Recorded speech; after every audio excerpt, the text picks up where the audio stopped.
All right, guys, here we are to talk about Episode 3, Season 1 of The Punisher. Hello. Hello. So this is interesting. We're getting more into backstories and details and developments and So I just want to say, first of all, how annoying is that goddamn computer thing? Like, imagine if you actually had a thing like that, and it doesn't turn out that it explodes, which is much better than I had originally thought, because he said, lied to me. Kaboom. But I'm like, imagine that. What if you just, like, I don't know, got into a car accident, you're in the hospital, like, can't move, and you're like, no, and my whole base is going to explode in 3 hours. That's a dead man switch, my friend. I know. I figured he might have something like that, so I was super happy that he, did or whatever.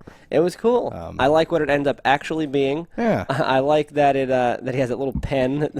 Because I was like, why does he type with that pen? Well, okay, we got. We'll just dive right into that. Sure. Because that's the kind of thing, and I just gush about this show nonstop, I think, but that's the kind of thing that separates the writing here and this show from other shit or whatever. Mm-hmm. And it's sort of basic or something like that, but the way that they do things like this, I really, really enjoy. Because they set up this whole thing. We have the flashback and the talk about it and all that stuff. He talks about patterns and getting used to stuff and how that's how whatever. And then clearly, right, he always would type with the pen, one-handed. Maybe to do that hotkey. Maybe I'm an eccentric person that types with a pen, and he waits until the third or fourth time to finally spring the trap. Because the third or fourth time, now it's this routine, and Frank rolls his eyes and throws his head back and shoves the chair, and then pulls the chair back, and this time he didn't notice that he was still holding the pen. Yep. Right, and he didn't telegraph it. He didn't do anything. He just subtly was great. Used this pen. I didn't go back to see if he starts to try to type it and stretches his hand and then goes and then grabs the pen. Maybe that that would have been S tier next level shit or something like that.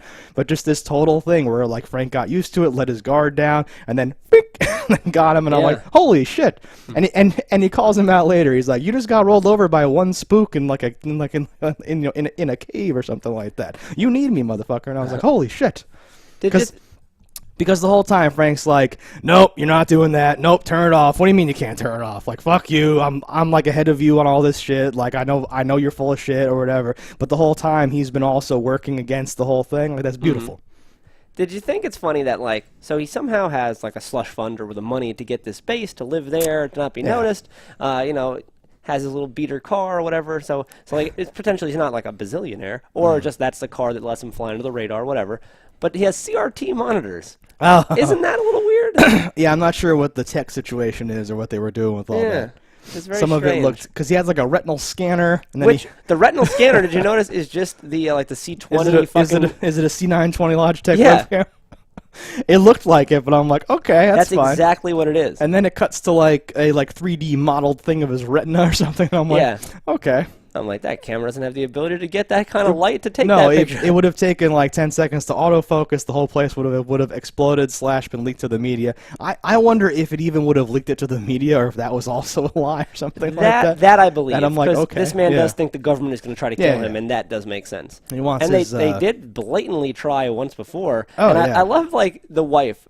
So to go back to the flashback to what got this boy in his position in the first place. My boy, Micro. He's leaking some informations. The government doesn't like that. They send our boy Wolf, C. Thomas Howell, or whatever his real name is. Wolf. Wolf, to come get him. And the first thing he screams is put down the weapon. Yeah. And his wife is right there. She could be she doesn't even say, he doesn't have a weapon. Those are hands. He says he doesn't have a weapon, right? But it's this but there's a witness that they let live. Yes. That was there for the whole thing. I think she gets the idea though when he gets shot right there that it's yeah. Well, she even said, you know what the risks are if this happens. Blah, da da da.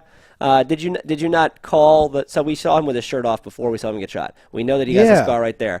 So that's where the bullet gets him. And when he put the phone in his breast pocket, I'm like, oh, well, that's how he lives. His phones are big and they rattle around all I stuff. I do see people that do that, though. I know. A strange amount of people do that. I noticed him put it in there, though, and I was kind of like, okay. Because in my head, I'm like, how does his wife think that he's actually dead, but he's not dead, without Wolf covering up that he kidnapped him and he escaped or something goofy like that? But it's oh, sweet.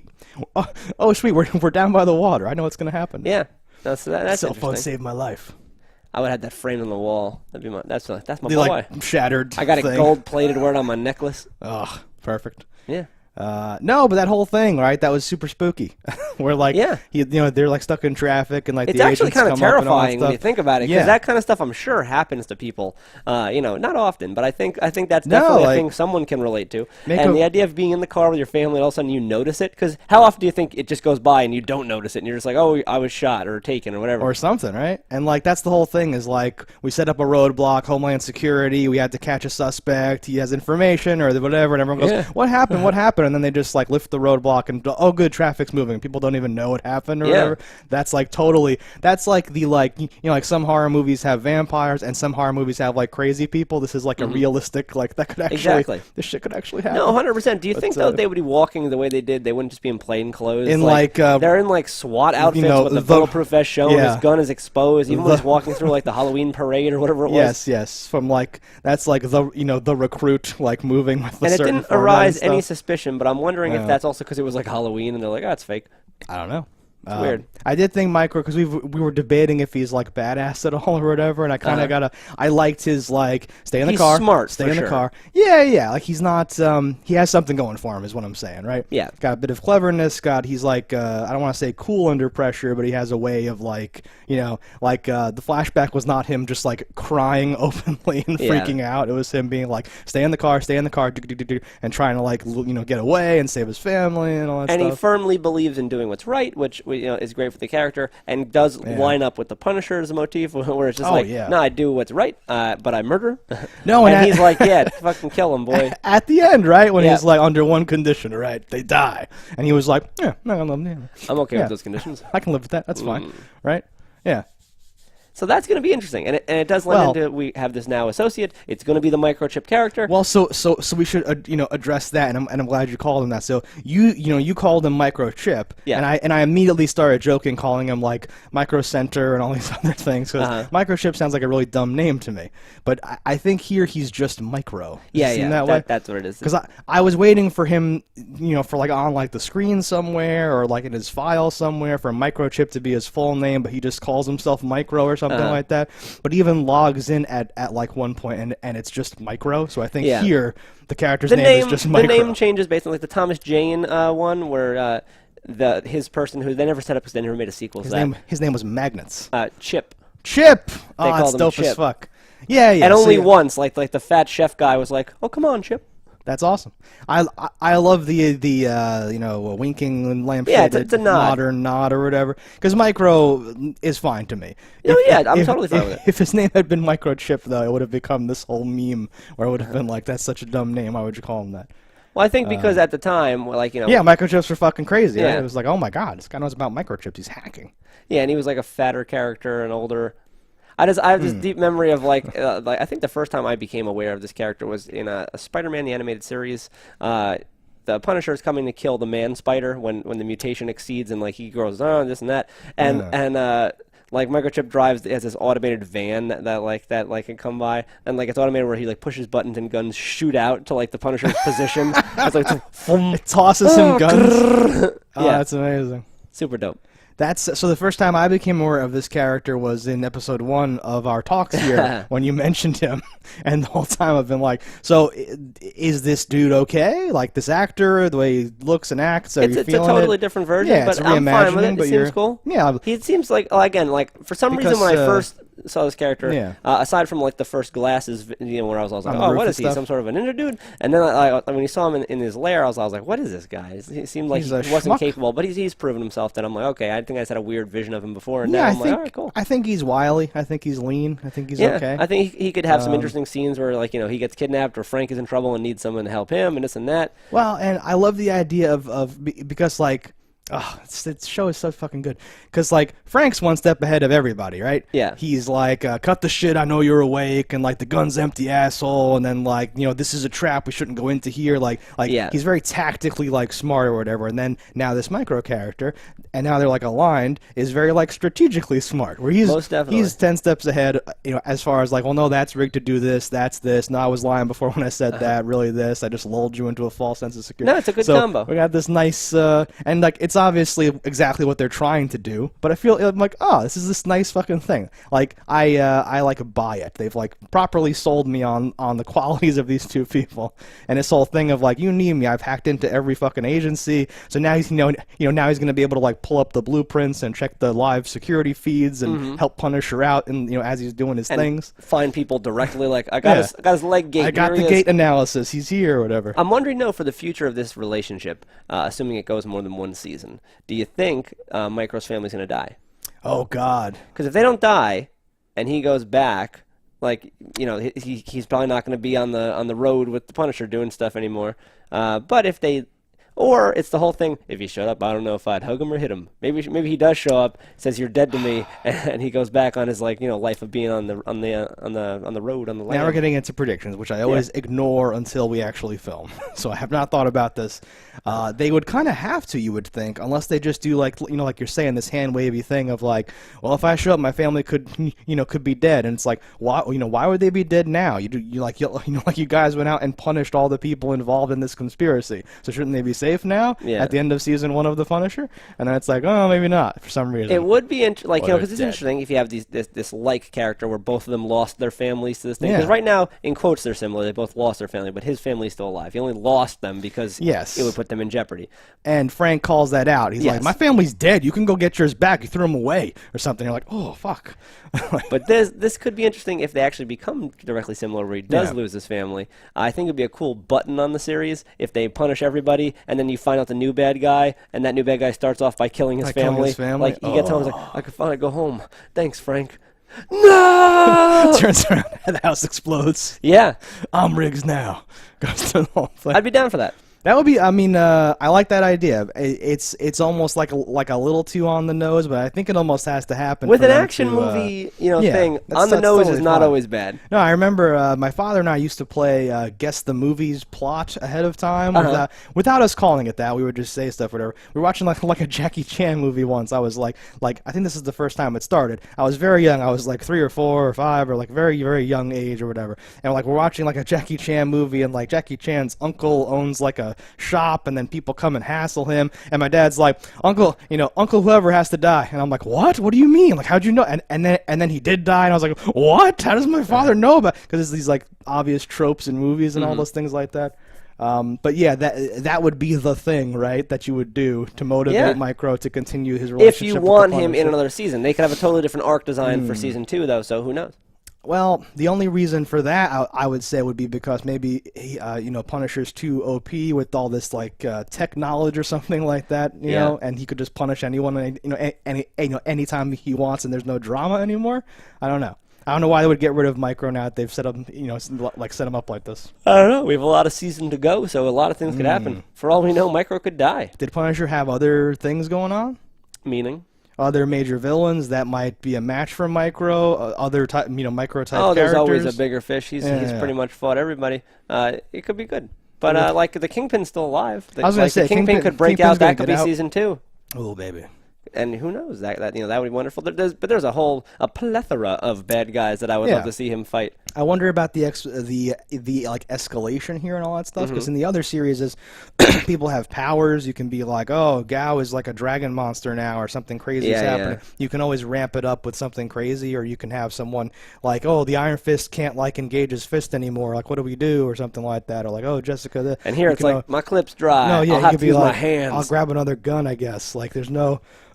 And you can't like the bad guy's impervious to bullets or something, and you're like, what? Like it would be weird to have ramping up things. But it does happen, and that's what potentially he'll have Micro for, to give him some new technology that can destroy things. It's made out of a microfiber mesh. You're gonna have to go hand to hand. Oh my god. Something. Yeah. So what else happens in this episode? More flashbacks. We get the actual... Right? Oh, yes. So we see our boy lose his arm. Oh, man. We see the thing that you love so much with the story, right? That's Major, Schoonover or whatever, right? That's the dude that we talk about who's like, and I was that man or something like that, right? That's that night. We see it happening. And we don't see a lot of it. It honestly felt a little rushed for me, kind of cheap, because... we've seen the Punisher rail through enemies in like really cool ways. Example, the prison hallway scene in Daredevil season 2, and like that felt so much more epic than this, like his most triumphant night did. Yes. And like we see him go a little crazy. He gets shot and then like bludgeons the fuck out of that guy. So I was gonna say, and he's a smart tactical fighter. You'd think he'd be like, I'm in the middle of a war zone. Maybe I shouldn't just spend all this time clubbing this obviously dead guy, because he could have just got shot in the back right there. Incapacitated too. No, I know, and I kind of did like that though, because that's what they were showing. Is that like on this epic night, you might think like, oh, we found a good spot to perch, and then we just shot dudes as they came through like an archway on the other end of the courtyard or something like that. And it's like, no. He pieced out and kept fighting like until this gun was empty, and shot this gun until it was empty, and shot that gun until it was empty, and then had his knife and it got stuck on someone, and he grabbed a rock and he just kept fighting until he was all out of like things to kill people with or whatever. Yeah. And like that element that I liked. I did feel like it was in a lot of dark small hallways and not very well. I didn't have a good sense of the space, and it's a little cheap there. It didn't really show off his fighting prowess because of how quick and it was, and it really didn't show off that it was a vital mission because they were getting mortared. You'd think he would have attacked the mortaring people. Yeah, right. He like went to their base. He's like, "What are you, a handmaiden? Ka, get over here! What do you do the sheets? Ka, gotcha!" Like it didn't seem like he was killing the people in charge. Vacuuming with headphones on. He grabs his breaks his neck. No, it did, and like it kind of needed that. So that's part 2 of my thing is like Billy told the story of like, oh, it was me and Frank took out everybody, and then Billy's like waiting back there, right? Punisher took out everybody. Was that must have obvious been a different sort of? night that he's talking about? Okay, I would. I hope so. I'm not sure. I'm a little confused then as to why they would show it like that, but. Regardless, right, there was no like quest complete vibe from the whole thing. You didn't get Frank There's to get still to room the mortars. You could put more into that, like into that flashback. Yeah, it stops with like him bashing the guy with the rock, and it cuts to them now in the hospital.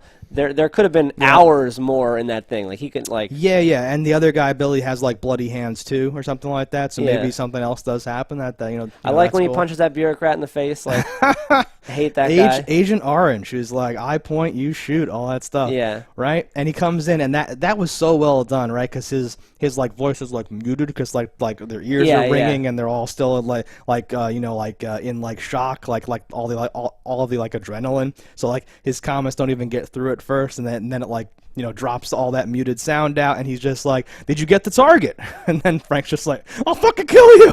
All that stuff. Yeah, because he said that's the rough part about being in the military is like, God, you are just a cog. You do whatever they tell you. Exactly. He points and you shoot and all that stuff. So this is like the classic. They have a certain number of days to go home, and this is almost like their one last mission or like one of their last missions. Yeah. And Frank, I think he probably hasn't spoken up like this before or something like that because they were like, "Dude, chill," or whatever. And he's like, "This seems like a horrible trap. This is how I would do a trap. We're like notorious around these parts. This is obviously like whatever the fuck, So like, no, that's rough, and they did lose a lot of good people. Yeah. Because they're like unregistered lethal weapon type people. Like the idea that you've lost this many like SEAL Team 6-ish members, they're not easy to come by. No, they were handpicked to like do these horrible things and all that stuff. All of that shit, by the way, was great. And because I think that they showed you more of like the like vet vet guys talking and all that stuff to kind of like bookend it, where like now the like breacher dude, like the fake scripture quoting dude or whatever, all like several of those dudes who like died or got injured or like whatever, this is this indirect way of saying, well, like their families must have been told some like other story, because you can't tell them, oh well, they were part of this American Taliban assassin squad for the last year and he got ambushed or something. Well, that gets led into by the guy who was in the recovery group. He's like they said it was an ambush. This wasn't an ambush. No, I know exactly. So like it was friendly fire. That's the hint. That's the worst. Well, and like I loved all them reacting to that and being like, and then it made it seem like they died like a bunch of assholes when really they died and like whatever. And I'm like, fuck, man, that's like super tough. But I feel like that thing must have happened to these guys too, or like whatever. Sure. And the most extreme form, of course, where Frank gets like his family assassinated as a result of it. But like, damn, that whole thing of like the corruption in the organization and the being betrayed by them and all that stuff, the structure of it and being fucked over after you're fucked over is this horrible thing. No, it's intense. And that smarmy prick, that Agent Orange guy, was like the symbol of that. And Frank, dude, he took that one punch and like it split his eye. God, like, I know. That was some of like the most jarring, like not best, but like most like of like a face reacting to like a punch in like real time. Oh yeah. Because usually the punch happens and then in like the next cut he's got like blood, but here they like CG'd it in like exactly when like the fist came off of it or whatever. It was very cool. No, it was very well done. Looked a little like janky, but I was like, still though. Like the impact of him already being fucked. It sold that punch though so well. Super we were like, well. oh, that man popped like a balloon. And it was a very small thing, but I loved when because like the camera follows Frank out and then it cuts back to them in there, and the Agent Orange guy is on the ground get your hands off me, don't touch me, but he's all like fucked up and like, oh fuck. Yeah. Well, because your average dude punched by like a does Marine not get punched dude, by him. like, No. But I loved that sort of reaction. Like whenever those types of pricks like lose their composure for some reason, I always love that. How that gets. Well, that's always something that I love. is like you have these people like boardroom power. I am the swinging dick of whatever. I can do whatever I want. But your random like taxi driver dude gets angry, could beat you to death. You're no better than anybody else without your little fucking paper. Yeah. It's great. And this is like, for the entire time, not just that year, for like a lot of his career, that's been like the armor that like protects him. Sure. And Frank just decided that it wasn't there anymore and just hit him. Yeah, that's like, my exact shit. point. They walk around thinking they're untouchable, but someone who doesn't care about your position, it does not matter. He's like, what are you gonna do? Discharge me? Like I'm obviously not down with this anymore anyway after what you just did to me and my team. That's like in like mob movies when there's like someone who's just too dumb to recognize like this guy is connected. You can't touch him, and just like beats them. Right? They end up like I don't care. You're getting your ass kicked. Do you know who I am? In this alley, you ain't anybody, motherfucker. Yeah. Just go, oh shit. Yeah. No, I dig it. Any thoughts about Billy? We get to see more of Billy. Is the hair swept back? Yeah. Beautiful man. I'm not sure about my prediction anymore. Part of me I don't think he's bad. Part of me is more convinced that he's bad, and part of me is now convinced that he's not bad. I think he's not bad. Yeah. I almost want there to be a thing where him and the one-legged dude do like, some shit. Like do something. They'll they're building towards something. I can tell, right? It's like that's what's happening or something like that. So like either yes, because they're by his grave, drinking and stuff and giving him like another send off or whatever the fuck. Like you find out it is like or that's the best fake out. It is near his birthday. That's what I'm saying. It's like they're building either towards this weird fake out where like Billy's bad and maybe Kurt is bad or something, which is would be totally crazy. No, Kurt's not bad. Kurt can't be bad unless he is. Unless the writers want him to be bad, that would be like the ultimate crazy level of fake out or whatever. Yeah, I would not bet on that. I would bet Billy. I would not bet Kurt. Or they're building towards like they are like the helpers. They are like what's her name? Who's like we have to go get Meow Meow from like Thor's hammer. Like they're this like other team that goes and like does something when like all the shit goes down. When you think like oh no, Micro's trapped there and like Punisher's got this happening, and then it's like hey guys, can we join the party? And they show up and save the day. What is the girl's name? That was the one we thought was the Dina Medina. So I think Medina and Billy are gonna go out more. Yeah, it seems that way. Medina's gonna find out that Frank is alive. Billy's gonna like somehow overhear like what Frank's alive, and then like he's gonna go and they're gonna get into some sort of a firefight, and that's gonna be your side thing. Like that would be my guess. Yeah, I feel like something's gonna have to happen where like Punisher's in the middle of punishing. But then something happens because Billy and Dina are like doing something, and then like they're in trouble, and Punisher has to like save them, but he'll like reveal that he's alive, some weird shit like that. Something dicey is gonna happen because at the end of this episode, we're left with like Micro and Punisher are gonna go begin punishing. Yes. So like that's that's honestly a great ending. Well, and now but now Dina is like the temporary head. I like that they called out temporary head of like the local whatever. So once people start showing up dead, once like corporals and admirals or whatever the fuck start dying, yes, it's certainly going to be on her plate. Yeah, they're gonna go, and that's gonna be how I think everything comes together and all that bullshit. Yeah. But this was a pretty solid episode. We covered some nice ground. We set up some good groundwork. Do you love how he had that guy tied up to a chair naked for so long? Yes. And just kept wetting him. Just kept pouring the water on his like head. Yeah. It opens on that, and like I wasn't sure who because it was like upside down face and wet. I wasn't sure who it was. I'm like, oh, are we back in Afghanistan? What is this waterboarding? Oh God, it's him in a chair. He's like doing all of the techniques and all that stuff. I think that's very funny. No, I did like it. I like any time someone's tied to a chair and they have to like try to like scoot the chair over to do something and all that shit.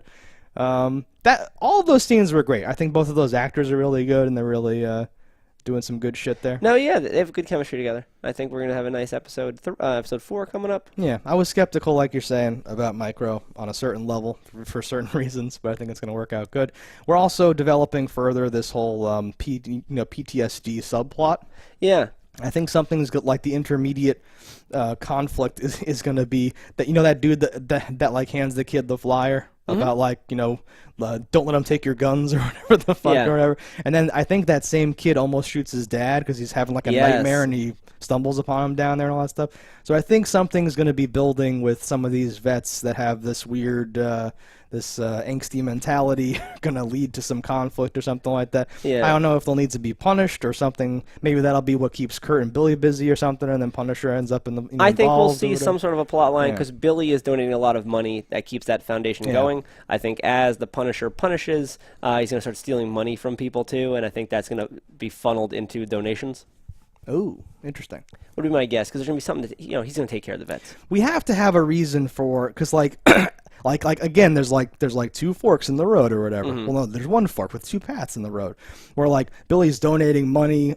he said flat out that was another great scene. Like I feel guilty that I don't have the PTSD that these guys have or something like that. Which I was like, okay, either he's donating money and doesn't have PTSD because he's a sociopath and he's still a bad guy, or it is what it is, and that's just making his character to be so much. To be so good and all that stuff. That something has to be involved with that. I don't know, but I could see how that could be the setup for him being a bad guy. I don't know.